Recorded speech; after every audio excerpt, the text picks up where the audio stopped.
Mayor Feliciano, Yes, Madam Chair. during your congressional bid, simultaneous with the mayoralty of Alice Goo, Yes, Madam Chair.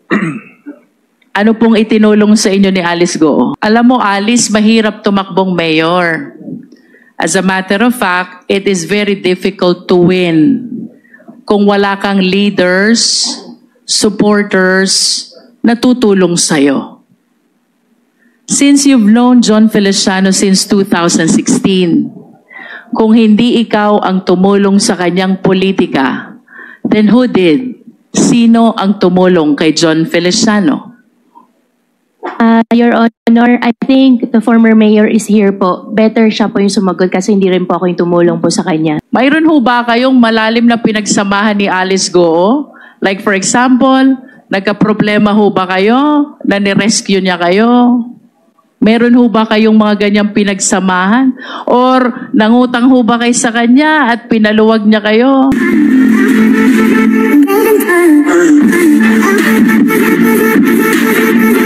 Mr. Chair, I wish to ask Alice Goo. Ms. Alice, sino po ang sinundan yung mayor?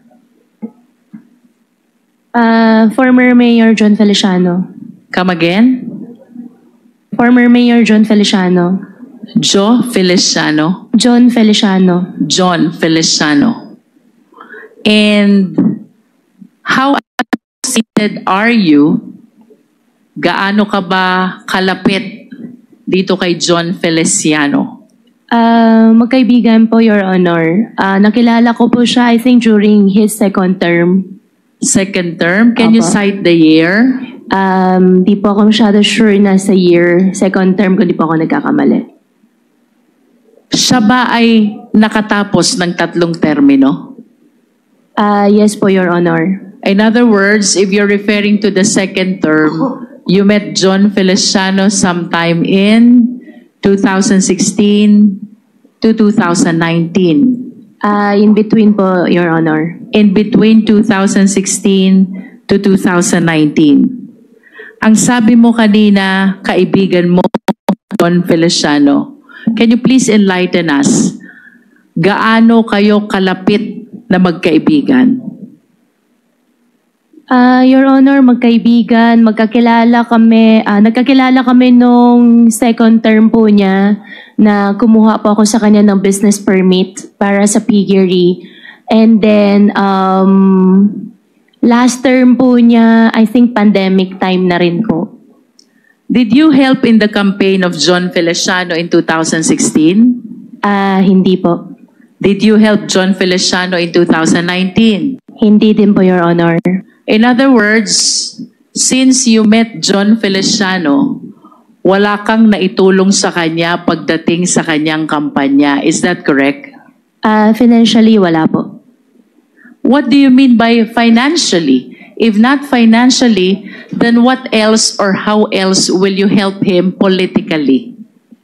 Of course, Your Honor, yung mga ibang botante po namin sa farm, kinakampanya po namin, yung mga ganun lang po. And how many voters do you have in your farm? I have, during that time, ngayon po kasi wala na, totally wala na. By that time po, siguro po more than 50 or more than 70 po. Alam mo, Alice, mahirap tumakbong mayor. As a matter of fact, it is very difficult to win kung wala kang leaders, supporters na tutulong sa'yo. Since you've known John Feliciano since 2016, kung hindi ikaw ang tumulong sa kanyang politika, then who did? Sino ang tumulong kay John Feliciano? Your Honor, I think the former mayor is here po. Better siya po yung sumagot kasi hindi rin po ako yung tumulong po sa kanya. May we ask John Feliciano, the former mayor?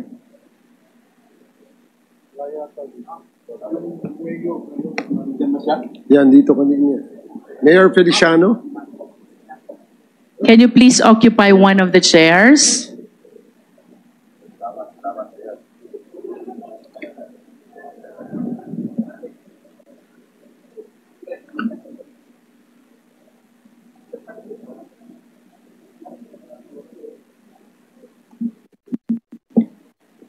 Yes, Madam Chair. Mr. Feliciano, since based on the manifestation of Alice Goo, wala naman siyang naitulong siya sa'yo 2016 and 2019 na election. Sino ang mga taga-Banban na malaki ang naitulong sa'yo during those times of election? Madam Chair, our town is small, 40,000 votes. During my term, I introduced a lot of improvements in my town.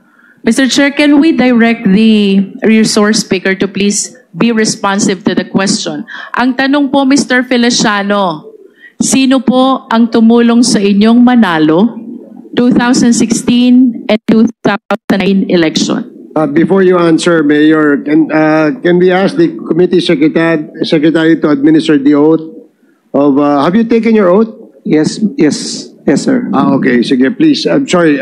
Please continue, Congresswoman Luistro.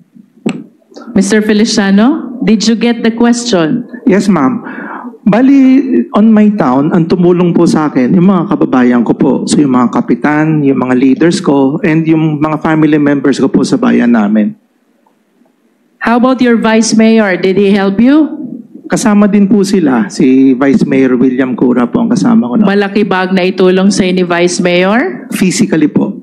Physically. How about council members? Did they help you? Yes, ma'am. Actually, I'm proud to say, on my second term, isa lang po ang nalaglag sa mga councilors ko. So 7 of your 8 members Yes, Madam Chair. dedicated their support on your 2016 and 2019 election. How about the barangay captains? Ilan ho bang kapitan mayroon kayo? Out of the 15 po, sa akin po lahat sila. And on my last term, wala po nalaglag sa ticket ko. 10-0 po kami lahat. How many barangays do you have? 15 lang po. 15. Yes, ma'am. And the total of 15 barangays all supported you during your 2016 and 2019 election. Yes, Madam Chair. Kanina po sabi ni Alice Goo, wala siyang naitulong sa inyo 2016, wala din siyang naitulong sa inyo 2019, except yung botante na nagtatrabaho sa kanilang farm. Do you confirm that? Yes, Madam Chair. Aside from doon sa botanteng nagtatrabaho sa farm nila, mayroon ho ba kayong malalim na pinagsamahan ni Alice Goo? Like for example, nagka-problema ho ba kayo? Na ni-rescue niya kayo? Meron ho ba kayong mga ganyang pinagsamahan? Or nangutang ho ba kayo sa kanya at pinaluwag niya kayo? Hindi naman po. During my time, because yun na po yung nagkaroon ng ASF, that's why most of the time po, pupunta po sila ng munisipyo, kasama po yung hog raisers to address the problem. So doon lang po kami naging close, Madam Chair, because most of the time, papasyal po sila because na-wipe up nga po ang population ng hog and swine. So that's the time we had ample of conversations, Madam Chair. Kung papipiliin ko po kayo, Mayor, si Alice Goo po ba? Friend or acquaintance lang? Friend? Friend. Yes, ma'am. But you have several other friends who might be more attached to you than Alice Goo. Do you confirm that? Marami po, siyempre. Marami, Opo. no? Ang gusto ko pong itanong, Mayor, considering na si Alice Goo, wala namang naitulong sa inyo 2016. Wala ding naitulong sa inyo 2019. And you even said that there are several other friends who are more attached to you than Alice Goo. Bakit po siya ang in-endorse niyong tumakbong mayor? Madam Chair, during my time, dahil maliit lang nga po ang bayan namin, I believe a good businessman should be the one running the municipality or local chief executive. Mayor, why do you say that Alice Goo is a good businessman? Because from the time I knew her, 2016, siya na po ang sabihin na natin na responsible po doon sa mga piggery nila sa bayan ng Bamban. And it so happened, nakita ko naman na napalaki nila, and during the pandemic, nakita ko she was able to control yung mga bagoy nila. So So a good businesswoman, so sabi ko, why not try and ask her? So if she wanted to run. You manifest that you are the one who offered that opportunity to her? Yes, Madam Chair, because... Kayo po ang nag-alok, hindi niya hiniling. Hindi po, kasi po during that time, I had a falling out with my fellow, yung kaibigan ko nga, because I ran for Congress. So it so happened, we had a falling out with my barangay captain. So sabi niya, hindi ka pwedeng tumakbo, kailangan ako lang. I needed someone on my back. Ay mahirap pong tumakbo ng Congress kung wala ka pong mayor sa bayan mo. So, sad to say, ang option ko na lang was to ask her if she wanted. And then she said, sige, give me 30 to 60 days and I'll decide. And then after po nun, Madam Chair, after 60 days, so let's try it out. Let's ask her, yung mga kababayan natin, kung papayagan tayo. And then everything fall through. How about your vice mayor?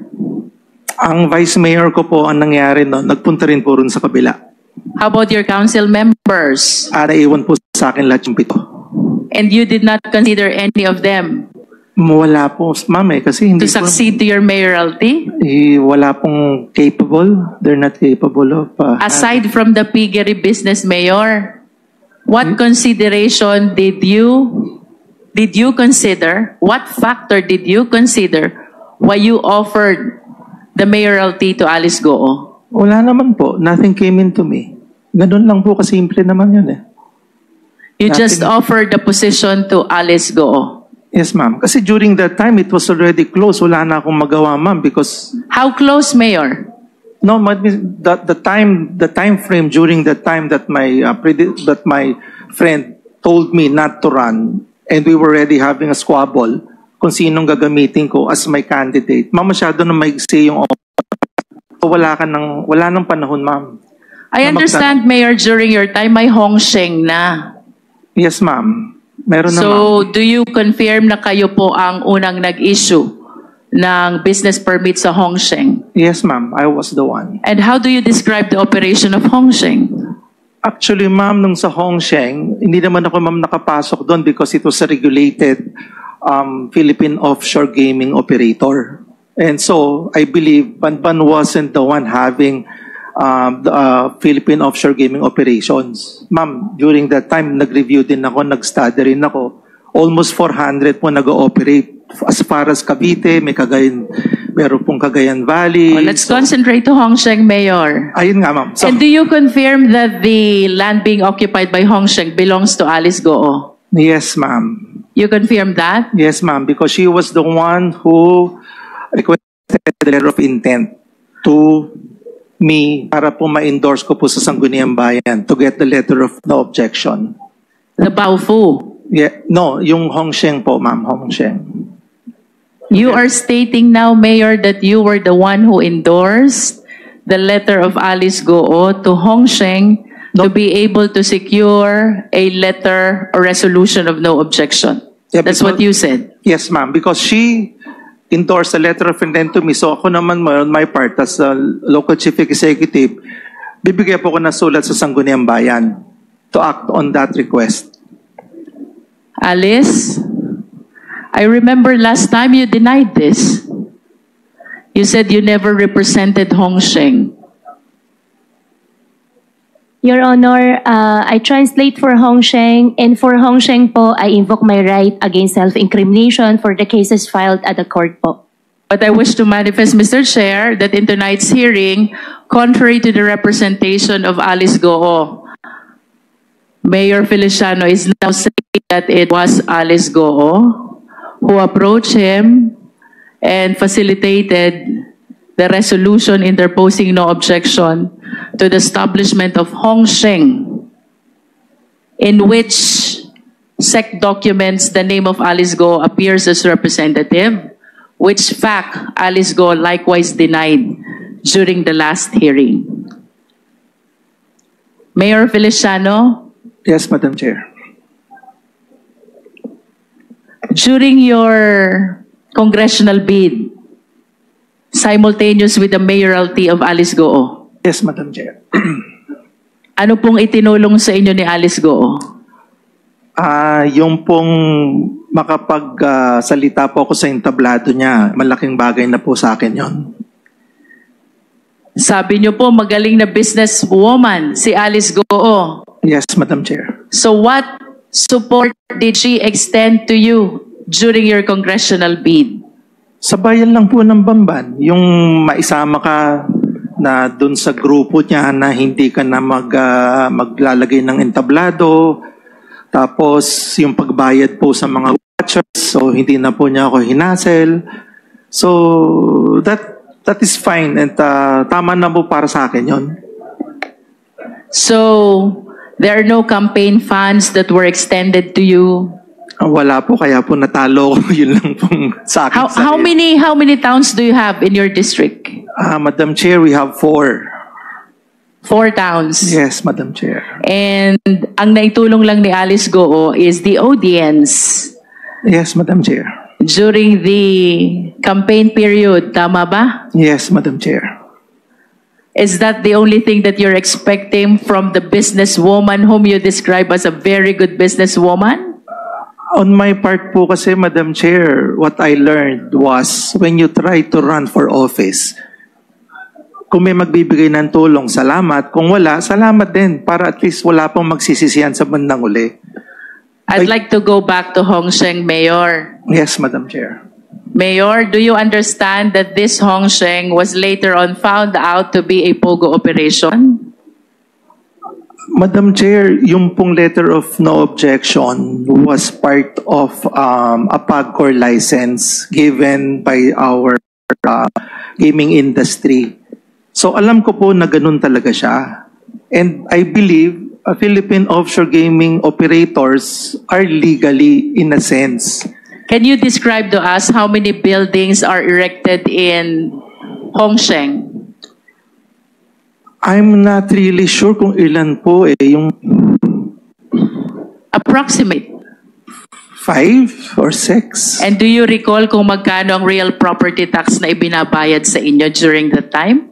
Ngayon po, more than 15 million po. During your time, Mayor? That was ngayon pong pagbaba ko po. More than 15 Yes, million? ma'am. Yes, ma'am. And where were you nung na-convert ito as Yunzuan Corporation?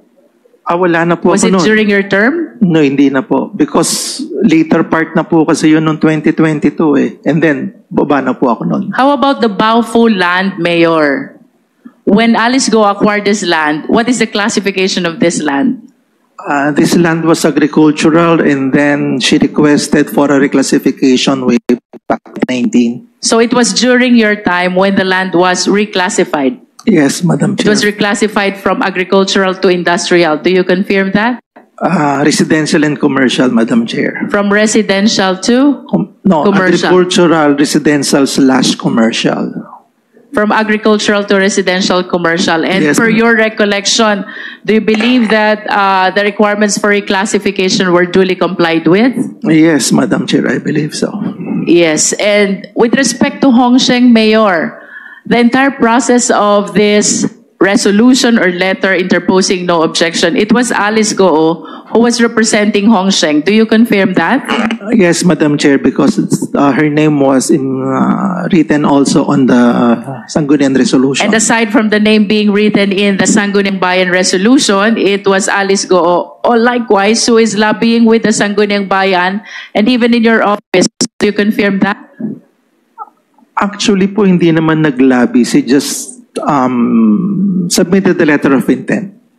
How To my many office. times did she visit your office to represent Hong Sheng?